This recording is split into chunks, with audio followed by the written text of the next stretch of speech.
Welcome to Talk Learning with me. I'm Joseph Diaz, an instructional designer passionate about connecting with others and exploring the field of learning and development.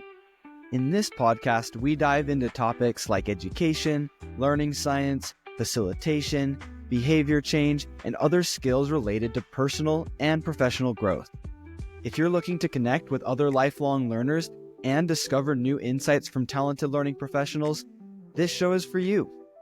Today, I'm joined by Alex Bingham, a training lead at Concept Plus, where he oversees a team of trainers supporting government software integration projects.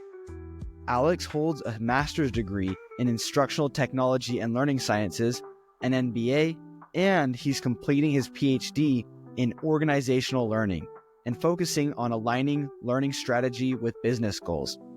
He also serves as president of the Utah ATD chapter, where he fosters professional growth and networking for L&D professionals. In this episode, we'll discuss learning strategy, bridging research and practice, and practical steps for engaging with research. Plus, Alex shares some must-know resources, books, and podcasts that you don't want to miss. Without further ado, let's talk learning strategy. Welcome, Alex, to Talk Learning with me. Thank you so much for being here. How's your day been so far? It's been good, productive, and I'm excited to be here and talk about L&D and learning strategy and everything related to that. Yeah, I'm excited too. It's especially coming off of the holiday. Having this on my calendar was something that I looked forward to. I think coming off of Christmas and New Year's and maybe binging, eating a little too much food, too much treats. We made Christmas fudge. I think getting to jump into learning and leadership and this topic with you is going to be the perfect way to kind of get my gears turning again and get back into 2025. So super excited to have this conversation with you, Alex.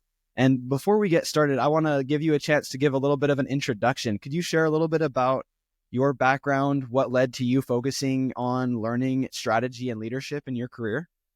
Yeah, so I did my undergrad at Weber State University in Ogden, Utah, and that was in health promotion. And during that time, I knew whatever I wanted to do in life. I wanted to try and become the best I could, an expert. And so around that time, beginning of my undergrad years, I had decided one day I'd love to get my PhD, and I didn't know really beyond that, but I was focused on health and wellness, and that was kind of the path I had chosen for myself, and I really enjoyed it. And I focused on stress management specifically.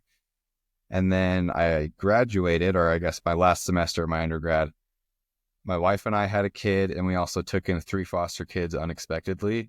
Wow. And so there was this moment where I was like, okay, my plan was to move away from Utah, most likely, go into a master's program in something related to health and wellness and go that route.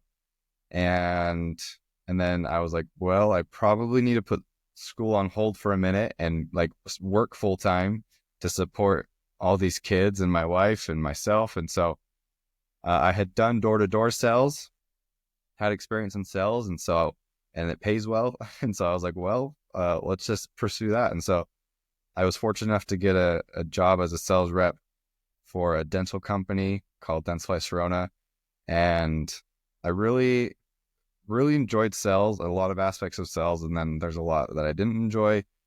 And actually during my onboarding is when I started to think more seriously about pursuing learning as a career. And during my onboarding, I just was like, well, there has to be a better way to onboard employees and educate them and train them. And I'm a huge fan of learning, always have been a lifelong learner. And so it was during that time, I was like, well, I think I would like this. And so I started looking more into it. And then I think it was 4 months later or something, I was enrolled in Utah State's program for instructional technology and learning sciences, and decided I was going to make that my career. So I was working as a sales rep, going to school for instructional design. It was a unique situation for sure. And then when I graduated from Utah State with my degree, it was kind of another moment where I was like, well, do I keep going in sales even though it's not my favorite, but it pays well? Or do I pursue my passion? And So I took a pay cut to pursue my passion and instructional design and L&D, and I got my first full-time L&D. Like I was still doing sales training stuff, trying to incorporate as much L&D stuff as I could as a sales rep. And then I got my first full-time L&D job with Maverick, a convenience store based out of Utah. And I was an instructional designer with them for about 2 years. And then I just recently moved over to a company called Concept Plus, where I'm a training lead. So I help oversee a small team of trainers. And it's interesting because it's a contract with the government. And so they brought my whole team, at least in Ogden, is essentially brand new. Like we all came on around the same time.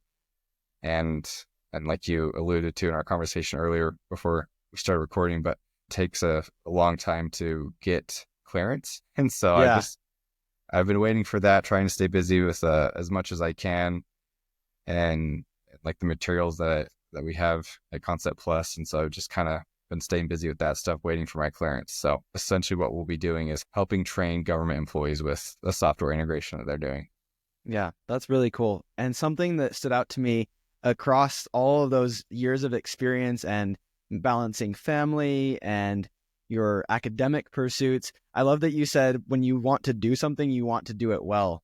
And it's been really cool as we've talked other times as well, and just listening to you share that experience. That's something that is really apparent, is that when you do something, you do want to do it well. And I could see why that would lead you from doing sales to getting into this world of training, because I think a lot of people experience that you started a job and think that was a rough onboarding experience. It took me a really long time to get up to speed and to really feel like I was being productive in my work. So I love that as someone who wants to do well in everything, that was something you were able to acknowledge and say, I could make experiences for other people so that they get up to speed, so that they can be productive in a more efficient manner, so that they can feel like they're understanding their responsibilities in a company. So that really resonated a lot with me, because I know I've felt that same way, that it's hard getting into a new organization and feeling like, man, is it going to be months before I'm able to make a contribution to this team? I would really love to get up to speed. So I love how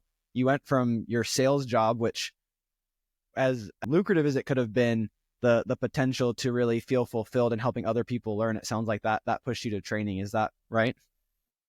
Yeah. And it's funny because it's not like my first organization that I worked for, the one where I kind of had that epiphany.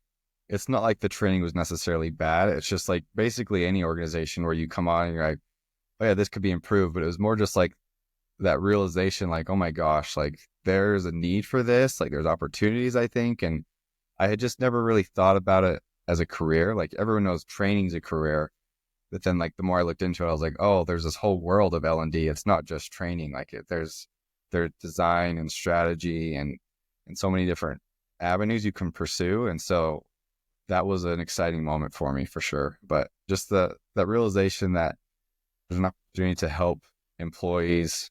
And I'm sure you gathered this too from what I was saying, but like I really value my career. I'm the type of person where I don't just want it to be a job. Like I really, truly want to be passionate about what I'm doing and love what I'm doing. And I think I found that in L&D, but as part of that, like I want to help other people and their careers, whatever it is, like find passion and joy and excitement and not only their current roles, but also their future roles and future endeavors and whatever they want to pursue. Yeah. And you said it beautifully when you mentioned that it's not necessarily that your onboarding experience was bad, but there certainly always is room for improvement. Because I think about a project I'm doing right now in my work at Vivint is we're working in a similar realm on our new hire training. And over the last couple of years, a lot has changed and things have gotten better, but there is always room for improvement. So I love that you mentioned, as a lifelong learner, that's something that can be really fulfilling too, is saying, this is pretty good, this onboarding experience or these learning resources, but there's an opportunity to make things even better. There's always room to get some additional improvements out. And I love your focus on helping other people too, because that's something that also really energizes me, is when I see the work I'm doing day to day actually make somebody else's life easier, more fulfilling, more rewarding. And so I really resonate a lot with that. And you mentioned that in your current role with government clearance, that's definitely kind of a process of just making sure you have the accesses that you need and things like that. but I'd love to understand maybe a little bit more. What are the typical things that you're going to be responsible for? And kind of how do you balance your strategic planning with getting to be hands-on in your day-to-day work? Yeah. So in this current role, it's a little different because, like I said, we all came on together. So I'll help oversee a team of trainers. I'll help train, but we're training government employees with strategy integration and things like that. And so we don't make the training materials. We only train on them, if that makes sense. Yeah. And so it's a little different that way. Other than that, I'm not sure right yet. I'm still trying to learn the new role as well. And especially like as I wait for that clearance to come through. So I'm still trying to learn what my role entails. And then same with the strategy, that strategy component that you asked as well, like still trying to kind of figure out what that will look like exactly. So to be determined, I think, but I'm excited. It's been good so far. And I love the people I'm working with, my team. They're all amazing people. So yeah, that sounds like a really fun challenge, getting to learn alongside your team members that you all kind of got brought on together, and you're kind of thrown into the deep end, and let's figure this out together as a team. Let's figure out how we're going to make this work and really create learning experiences that drive a difference for the company. So I really love that. And so you've talked about how learning strategy is really something that in all of your jobs has really driven you to be a high performer and someone that's constantly looking to grow and to improve. And so I'm just curious, how would you define learning strategy in the context of leadership or just in your work? What has been the meaning of that learning strategy for you? So for me, and this is, I guess, I don't think I mentioned this either, there's a little bit of background. I'm finishing up a PhD as well in adult learning or organizational learning and leadership. And I've been focusing on learning strategy. And so this is something I've spent a lot of time thinking about, researching.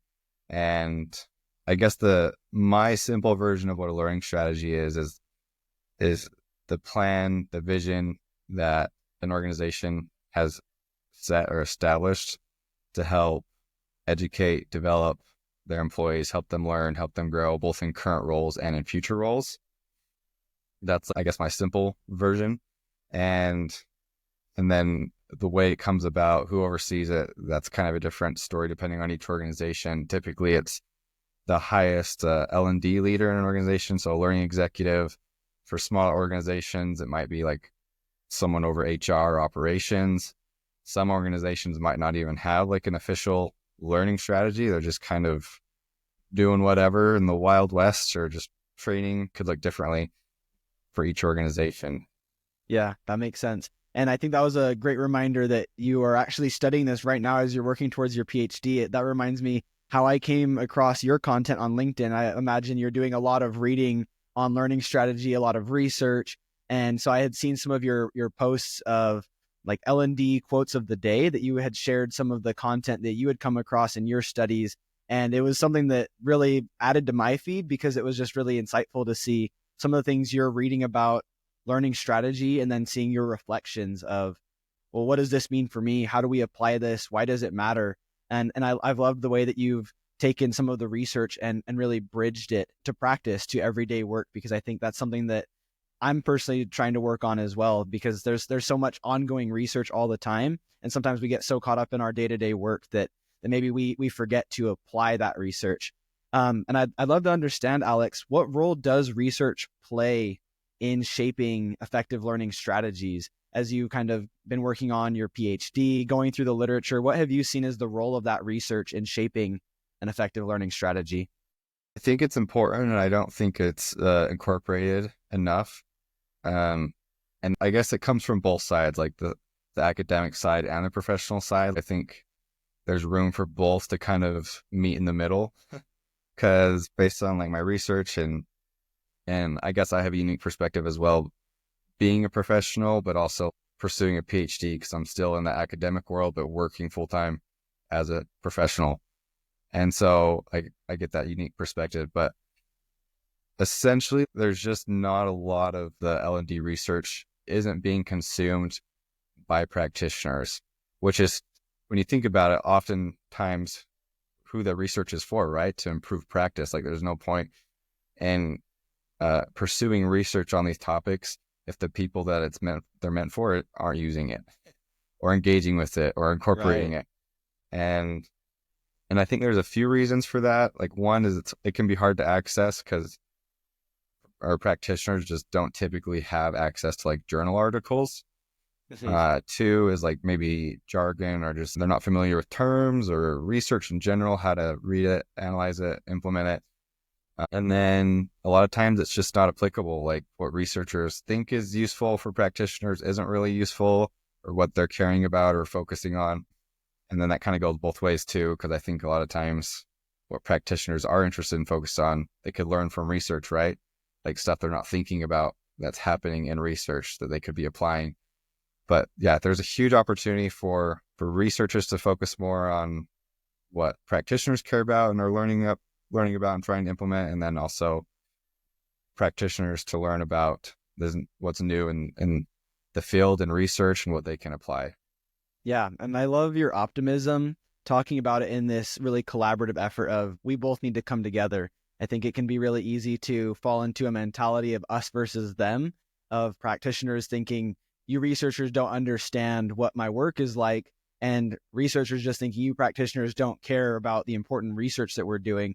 And so I love that emphasis you put on we need to come together and work together because we ultimately do have the same goal. Researchers finding what is most effective and proving it consistently so that practitioners can improve their work without having to just struggle and learn the hard way. I think we can learn from the mistakes of others, learn from the mistakes that researchers make as they're trying to find better ways to learn, better ways to create effective training experiences and resources. And something you said that really resonated too is sometimes it's the access to the research that maybe isolates us as practitioners. And then you also mentioned jargon. And that's something that I've seen in my work too, that as I came out of my master's program, I had all of these frameworks, models, and theories in my head. And I would listen to my coworkers talk, and it almost seemed like they knew what I was studying in my master's program without having studied it, but they just used much more casual language. Where I had been talking in class weeks prior about cognitive load, my manager would look at training content and just say, man, that looks really overwhelming. And I was thinking, oh man, I'd get really excited. We talked about this in class. We've got to consider the cognitive load of our learners. And without having any technical background or research, my manager could also just intuitively look at something and say, I think we need to simplify this process. So I love the collaborative effort that you talked about of can we as practitioners lean into some of the research, maybe take some time to try and understand the jargon, speak the same language as our researchers. And then also from the other side too, researchers can try and demystify or simplify some of the complex jargon and lingo that's in their research papers and say, how can I put this in terms of what practitioners are seeing and doing every day in their work so they can take my findings and actually apply them every day? Is that kind of what you were getting at? Yeah, yeah. And it was interesting too. Like I think a lot of it too is just being willing as practitioners to engage in research, for example, from the side of actually being a participant in someone's research. Huh. I found it kind of difficult to even find willing participants. And granted, I know I was trying to interview learning executives, so I know they're extremely busy. But yeah, just trying to even give back to our field in that way. Like if you ever approached or had the opportunity to complete a survey or an interview or something for research, like think about it, consider it, be willing to get involved that way and give back to the field through an academic lens. Because there's so many ways that we can build up this field, and I think that's just one of them. And then there's other ways too to get involved. Like there's academic research, but then there's also other forms of or sources that we can engage with. It's just like really trying to go outside of our little box or our little bubble and like see what other resources are out there, compare them against each other, like what surveys are out there. Do you feel like they're meaningful or apply to you? Just trying to think. I guess a simple way to put it is it's about trying to think more critically about what we're doing and not just like accepting everything as truth or just staying with what we're comfortable with, but it's making concerted efforts to go outside of what we're familiar with to expand our thinking when it comes to L&D and like L&D practices and how we can implement those, because that's really how our field grows, right? Like Right. it's being uncomfortable and trying to find new resources and new ways to do things. Yeah, I think as practitioners, when work is busy, it's easy to keep your head down and just want to plow through with the work that is currently on your plate. And I think something that you mentioned is it's going to take some extra effort, whether that be engaging in small ways through surveys, giving feedback, participating in research. We can't just expect researchers to make their research more relevant if we're not going to engage with it anyway. So I love that proactive approach that you mentioned too, is, well, as a practitioner, are there ways that I can get involved? Are there people in my network that are maybe researching the same challenges that I'm facing in my work today? Can I collaborate with them and share my insights from the practitioner side? And then researchers can have that access to practitioners that they need. And it sounds like your PhD program has really been a catalyst for bridging that gap for you, that you've been on both sides at the same time of, okay, I'm a practitioner, but I'm also working on my PhD and I need access to more practitioners beyond myself. I can't work with a sample of one and say, this is my research. And so I was curious, Alex, have there been any moments or projects that really stand out to you that have kind of become that turning point in your approach to collaborating between practitioners and researchers to improve learning strategy? Yeah, they're different worlds for sure. And I granted, I haven't spent a whole lot of time like fully investigating like that academic side because I'm a practitioner. I still lean more towards that area, I guess. But like one way, so maybe ask me in about a month or two, but like I'm presenting a paper, so I'll take a smaller version of my dissertation, same research. I'm presenting it at, it's called the Academy of Human Resource Development Conference, which will be next month. And that it's called AAHRD is what the acronym is. It's primarily scholars, like L&D scholars, but they also welcome practitioners. And so that'll be a hopefully good opportunity to get my feet wet in sort of the academic side as a practitioner, but presenting on a scholarly paper. But yeah, just trying to, I guess, get more academics perspectives and feedbacks at that conference. So, but other than that, yeah, like I don't have a whole lot of experience. I'm still growing in that area, I guess. Yeah, I mean, you've got my gears turning. I'm thinking about, if I wanted to be more connected with research, I'm thinking about my own faculty and students, alumni from my master's program, and thinking, how could I work with them in the research that they're doing and be involved with maybe some of the conferences. So you talked about this. It was AHRD conference that you're doing. Academy of Human Resource Development. Academy of Human Resource Development. So kind of looking at these conferences and opportunities for practitioners and researchers to come together. And I know that some people in learning and development maybe don't have the educational background of getting a master's or a doctorate's degree in instructional sciences or instructional technology.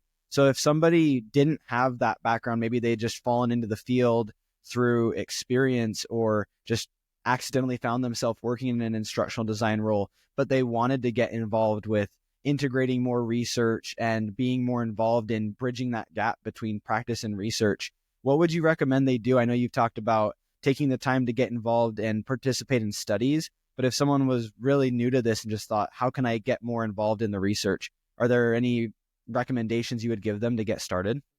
Yeah, definitely. So one was what I mentioned earlier, like it doesn't necessarily have to be academic papers, like although I think those are helpful, they can be hard to access, but like, a lot of it is just like practicing critical thinking.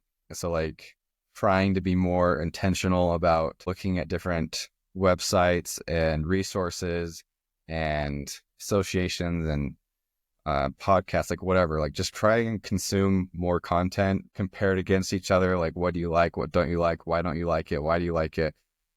What could you apply in your work? How would you apply it? Just those types of thought processes, and then continuing those actions, like just building a habit of researching and thinking critically. But then like on the academic side, Google Scholar, a lot of them you have to have access like through a university or you have to pay for them, but they also have some free ones that you can access.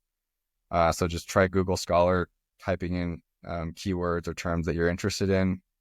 That's a good way to do it. The AHRD, so if you're just like interested in general L&D research, so that may or may not be specific to like instructional design or training, you could join them, and they do support professionals or practitioners, although they are more scholarly focused, but that's a way to do it for sure. And then I think like in my experience, just reaching out to even like professors, they're usually pretty friendly and like excited about the work they're doing. So like if there's a paper you're interested in, but you can't access it, but you really want to see it, don't hesitate to reach out to a professor. They may say no, but I think a lot of times they're just happy. I think someone wants to read their work and are interested in what they're doing. So that's an option Cool. too. Yeah, I really love that solution. The most recent that you talked about is maybe there's a research article behind a paywall, but are there other ways you can access the author? Can you connect with them on LinkedIn, send them a message? Maybe they have a blog where some of their writing is publicly available that's not as academic, but it's still the work that they're doing. And then Google Scholar, I'm thinking right now, as soon as we finish recording, I'm going to have to go straight to Google Scholar and do a little bit of research and see what I can get my hands on. And I'm curious, Alex, when you go to Google Scholar, are there any keywords in particular that you find lead to some really interesting research? Is it learning strategy, or what do you find yourself searching up to get relevant and insightful journal articles? Yeah, that goes back to that jargon. Like it was a journey trying to find relevant articles. So essentially the academic side calls L&D HRD, Human Resource Development. So I just mentioned that earlier with the Academy of Human Resource Development. So HRD, that's like their version of L&D. I'm not certain like why we call it different things, but we do, like, and that's part of that disconnect between like the scholarly side and the practitioner side. But a lot of times they call it HRD or Human Resource Development. So that's a good keyword if you're looking for that. And then, yeah, a lot of it was just like HRD strategy alignment. And then like there'd be some good articles or like L&D strategy alignment, chief learning officer, and things like that. And that's kind of like my area of expertise. So that's what I focused on. But I'm sure if you typed in like instructional design or like specific types of trainings that you're interested in, or just the word training, you'll get a plethora of things, or like measurement and evaluation with L&D or HRD. That was a good one too. So a lot of it, again, is just like spending time kind of playing around with it and seeing what works for you and what you're interested in. Yeah, that's a really helpful starting point, especially for me. I hadn't thought about, are we translating the jargon correctly? And so if I'm only searching for papers that talk about L&D, I'm going to miss out on all of these other research papers that are categorized under this bucket of HRD. And something that I heard was you kind of talked about searching by maybe role, title, or even responsibility. So if I'm really interested in e-learning, I could search for research in HRD or L&D focused on e-learning. Or maybe right now I'm finding myself personally doing a lot of virtual instructor-led training. And so maybe I'm looking at remote learning and virtual training and things like that. So maybe searching some of those terms and seeing what's the latest research in 2025 related to the type of work I'm doing every single day, and then giving it a read, reaching out to some of those practitioners and saying, hey, I love the research you're doing on this. This is what I do every single day for work. I love to learn with you. And can I contribute? Can I give back to your research? Are there any insights or ways I can participate and give back to you? Yeah. And one of the things I love about like trying to get more involved in strategy and like my experience in doing this research is like I've mentioned this too, like looking at non-academic or non-scholarly articles is also a great practice. And what I found is like their experiences, these articles that are being written by like practitioners and things like that, like they really are valuable, and they're sharing about like their experiences and what they've learned and what they know. And that's what makes them so valuable. But what I love about like the academic research as well is it's taking like that one person's experience, for example, and they're also comparing it against like 10 others or 100 others or whatever, however many it might be. And so you really get to see like, oh, does this compare to what they're doing? And then it's done through an empirical lens, or like looking at it critically and not just accepting it for like the data for what it is, but really trying to say, okay, here's this data. Now, is it meaningful? Is it meaningful in general? Is it meaningful to like specific populations or what I'm trying to find? And so they just are a lot more thoughtful in that approach. And so you get to, like I said, another perspective, and you can then compare it to what you're interested in or what you're trying to accomplish or look at. So it's just another perspective, but I think it's an important one because of the amount of effort and research that goes behind the academic side. Yeah. And I love how you talked about leveraging the other side's area of expertise, because maybe as a practitioner, we're not as skilled or practiced at being so empirical, being so methodical, making sure we have the right sample size, making sure we're doing the statistics to see, is this a statistically significant change or improvement, or is this just what I'm observing in my one-off experience? And there are other factors that I'm not taking into consideration. So I love that we can lean into the other side's strengths and let that help us out. And then same goes for the research side, that maybe we've done things very isolated, but then we want to see in the Wild West where our practitioners are doing this in a much less controlled environment and with less resources and support, what is the result and how can we bridge that gap? And you talked about, we've got scholarly articles, we've got journals, and then there are other resources. Are there any books, podcasts, or articles that you'd recommend that maybe you found insightful lately, something that's really caught your attention that you would recommend people check out right now?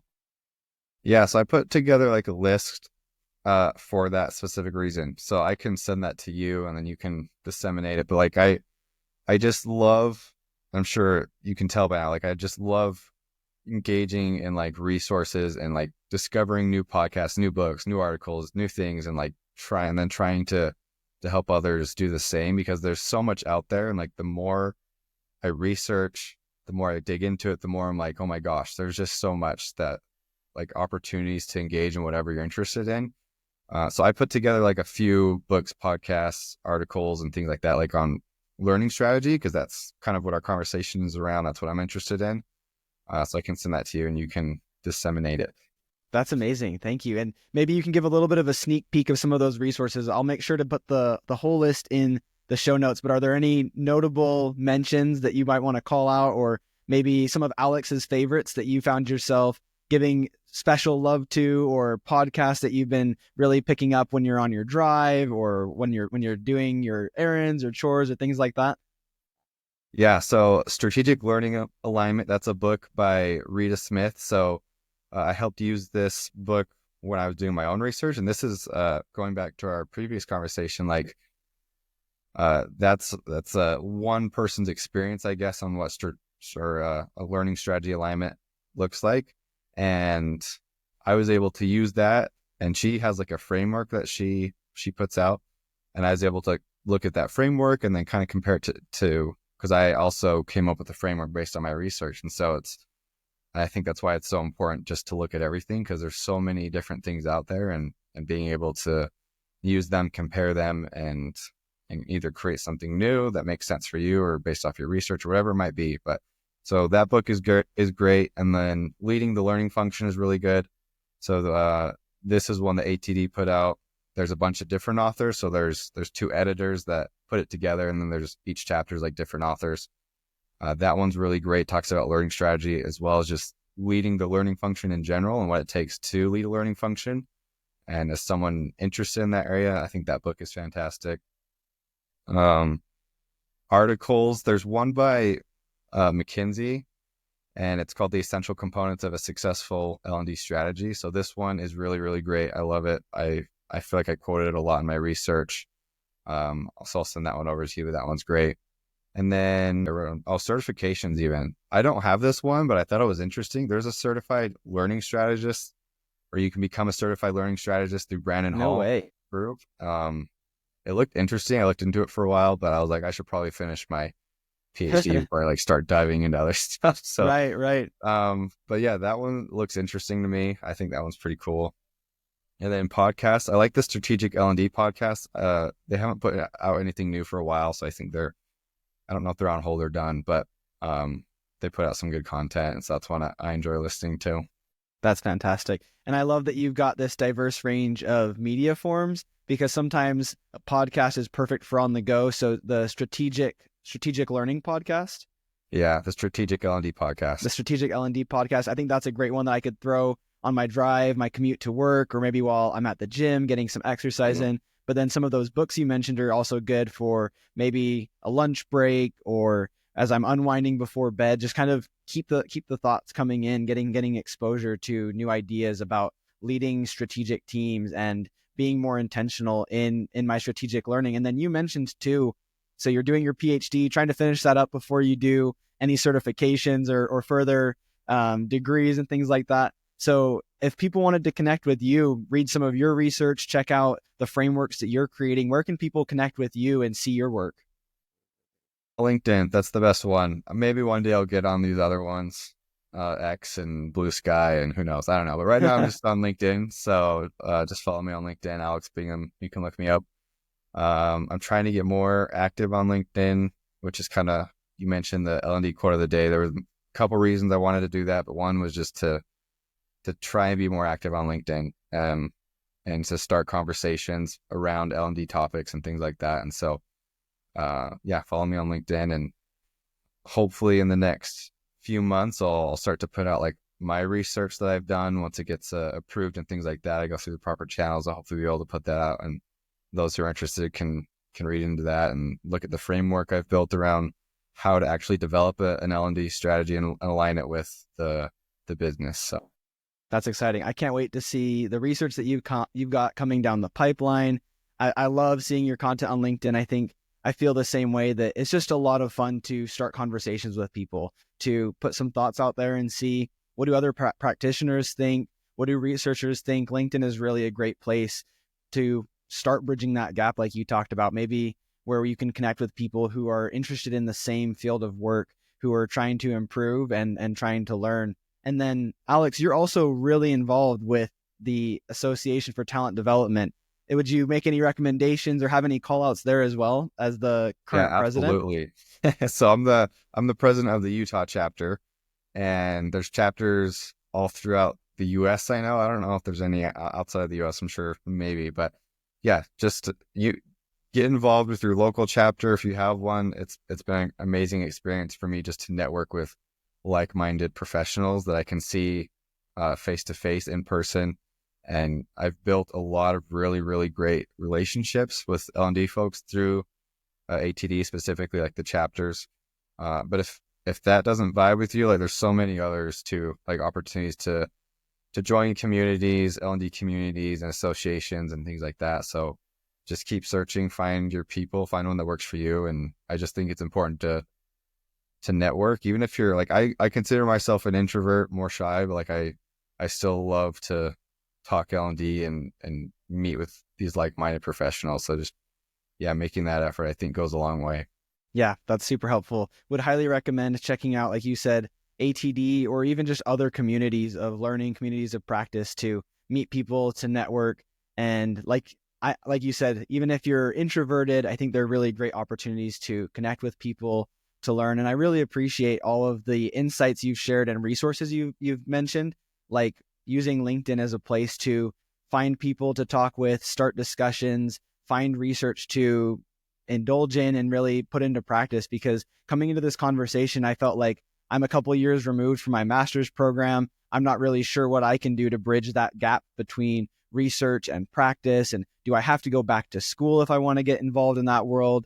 And so I really love how accessible you've made bridging strategic L&D from researchers and practitioners for me, and hopefully for those who are listening. So I just want to say thank you so much, Alex, for all of the insights you've shared from your journey, your experience, and I can't wait to see the work that you do moving forward. It's going to be so exciting. Yeah, thanks. I want to clarify too, like I love learning, and like for me, getting degrees, it's just like, that's more of a personal thing. Like I just enjoy that aspect of learning and like pursuing that, but by no means do you have to like pursue degrees to enter this field, be successful in this field, like continue to learn and do research. That's just one way to do it for sure. But there's so many different ways to get involved. And so I just want to clarify that, like it's not just degrees. That's not the only way. Like there's so many different ways. It's just about finding what works for you and like making efforts to engage and be active and be involved. I think that's the key more than anything else. Yeah, I love that. And I will definitely make sure that I find what works for me. And I hope that those listening in can feel that same encouragement too, whether it's pursuing a certification, pursuing a degree, or even just finding a podcast that they love to listen to that connects them to the world of research and helps them in their strategic thinking and their strategic development. I think that's going to be a real game changer to make those small improvements and just be a little bit more connected. Yeah, absolutely. Thanks, Joseph. I appreciate it. Absolutely. Thank you so much for the time, Alex. Really appreciate it. You too. That wraps up today's conversation with Alex Bingham. I loved hearing his perspective on learning strategy, the importance of bridging research with practice, and his actionable ways that we can all grow our strategic approach to learning and development. If you want to keep learning from Alex, be sure to follow him on LinkedIn, where he shares valuable insights and resources regularly. I'll also include Alex's list of recommended books, podcasts, and articles in the show notes. If you enjoyed this episode, please consider subscribing, leaving a review, and sharing it with a friend or coworker. Your support helps others discover these conversations and keeps the learning going. Thanks again for tuning in, and until next time, keep learning, and we'll talk soon.